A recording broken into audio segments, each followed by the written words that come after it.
এটা একটা revival balcony. এটা থাকছে ব্ল্যাকের উপর রানি কালার বোনা। এই থাকছে আঁচলের কাজটা, আঁচলে থাকছে মেন কাজটা জটায়ুদের কাহিনী। এটা থাকছে একটা বক্সের উপর, বক্সের ভিতরে থাকছে জটায়ুদের কাহিনীটা। সাইডে থাকছে কলকা ডিজাইন, ফিগার ডিজাইন আছে, সাইডেই থাকছে।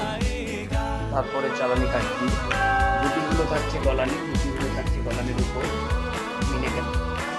এটা হচ্ছে শাড়ির আঁচলের অংশ, আঁচলটা থাকছে ফিগারের উপর। এগুলো জরি নয়, অথচ জরির মতো লাগছে। গোল্ড এলিয়েনো সিল্কের উপর, বুটিগুলো থাকছে এভাবে ছোট ছোট বুটি দিয়ে। ভেতরের বুটিগুলো থাকছে 20 ইঞ্চি গ্যাপে। এটা রেডের উপর রেড থাকছে, পাড় থাকছে এইভাবে।